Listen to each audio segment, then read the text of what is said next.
Journal of the American dietetic association में छपे एक मेटा एनालिसिस के अनुसार जो लोग वेज खाना खाते हैं उनमें वजन बढ़ने का खतरा 3.5% कम होता है उनसे जो लोग नॉन वेज खाना खाते हैं। भारत में लगभग 39% एडल्ट ऐसे हैं जो वेजिटेरियन हैं। आसान भाषा में समझाऊं तो 10 में से 4 लोग भारत में शाकाहारी खाना खाते हैं।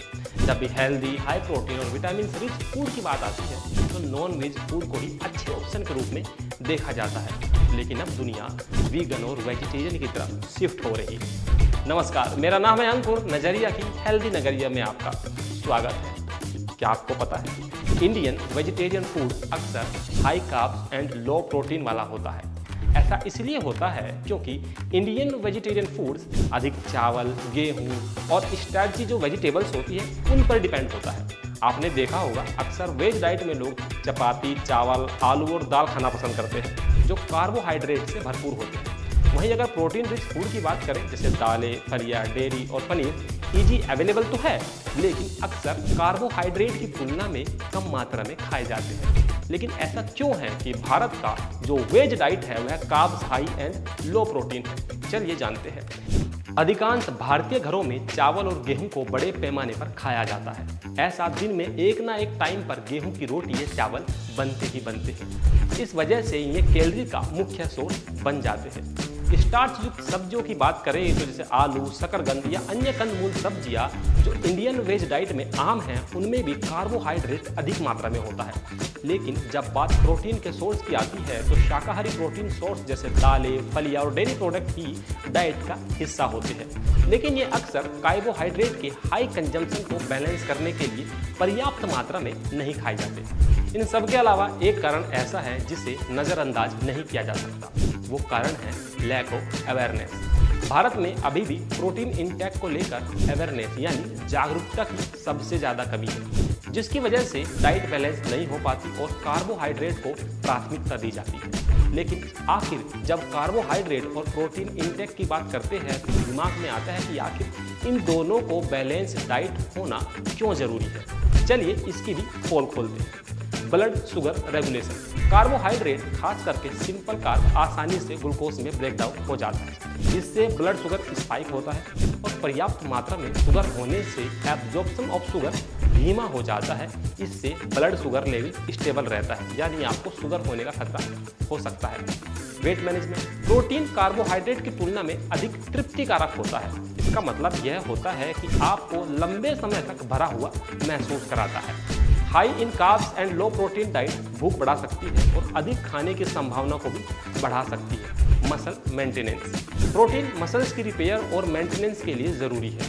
लो प्रोटीन डाइट मसल लॉस का कारण बन सकता है, खास करके वजन घटाने के दौरान। मेटाबॉलिज्म। प्रोटीन का थर्मिक इफेक्ट ऑफ फूड यानी TEF कार्बोहाइड्रेट की तुलना में अधिक होता है। इसका मतलब है कि शरीर प्रोटीन को पचाने के लिए अधिक ऊर्जा का उपयोग करता है जो मेटाबॉलिज्म को बढ़ावा दे सकता है।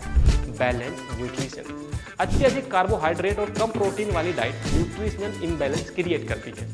इसकी वजह से शरीर में थकान, कमजोरी होती है, साथ ही साथ इम्यूनिटी सिस्टम भी कमजोर पड़ सकता है। अब आप समझ ही गए होंगे कि शरीर के लिए जितना जरूरी कार्बोहाइड्रेट है उतना जरूरी प्रोटीन भी। इसलिए अगर आपकी डाइट में प्रोटीन की मात्रा कम है तो आप कई तरह से प्रोटीन को डाइट में शामिल कर सकते हैं। जैसे प्रोटीन रिच फूड जैसे दालें, फलियां, बीन्स, टोफू, पनीर और डेयरी प्रोडक्ट। होल ग्रेन्स का जितना हो सके उतना इस्तेमाल करें। हाई ग्लाइकेमिक फूड का इस्तेमाल एक लिमिट तक ही करें क्योंकि वाइट राइस एंड पोटैटो इसमें ब्लड शुगर स्पाइक होने का खतरा बढ़ जाता है। इसके अलावा आप प्रोटीन इंटेक के लिए कंसीडर प्रोटीन सप्लीमेंट का इस्तेमाल भी अपनी डाइट में कर सकते हैं। इन सब के अलावा इंडियन वेज डाइट में कुछ फूड्स को भी ऐड कर सकते हैं जिससे आपका प्रोटीन इंटेक बढ़ेगा ही बढ़ेगा। क्या है वह फूड्स? जैसे दाल, तुअर दाल हो गया, मूंग दाल हो गया, मसूर दाल हो गया, उड़द दाल हो गया, चना दाल हो गया। एक कप पकी हुई दाल में लगभग 18 से 20 ग्राम तक प्रोटीन आपको मिल सकता है। Legumes and beans, chole, rajma, black bean, साबुत मूंग, लोबिया, इनमें भी लगभग 15 से 18 ग्राम पर कप प्रोटीन होता है। पनीर, 100 ग्राम पनीर में लगभग 14 ग्राम प्रोटीन होता है।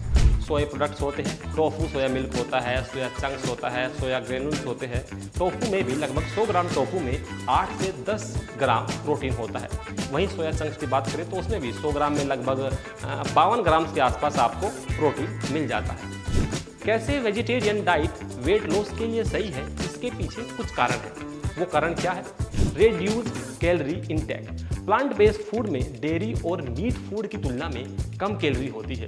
इससे आप ओवरऑल कैलोरी इंटेक को आसानी से कंट्रोल कर सकते हैं। Increase fibre content. Plant based food में फाइबर अधिक मात्रा में होता है, जिससे आप फुल एंड सेटिस्फाई फील करते हैं। यह भी आपको ओवरऑल कैलोरी कंजम्पशन को कम कराता है। Reduce saturated fat intake.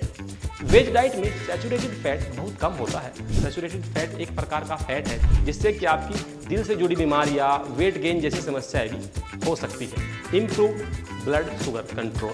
Plant based food blood sugar level को रेगुलेट करने में हेल्प करता है। यह insulin resistance and weight gain के रिस्क को भी कम करता है। ध्यान रहे, आप जो भी खा रहे हैं उनमें बताए गए सभी न्यूट्रिएंट्स जरूर होने चाहिए। वैसे अगर आप वेजिटेरियन हैं तो वेट लॉस के लिए किस तरह की डाइट का इस्तेमाल करते हैं, वेट लॉस के लिए किन किन चीज़ों को खाते हैं, यह आप हमें कमेंट बॉक्स में बताइए। आपको यह वीडियो कैसा लगा, यह भी आप हमें कमेंट बॉक्स में बताइए। अगर आप यह वीडियो यूट्यूब पर देख रहे हैं तो हमारे चैनल को सब्सक्राइब करें, और अगर फेसबुक या फिर इंस्टाग्राम पर देख रहे हैं तो हमारे पेज को फॉलो करना मत भूलना।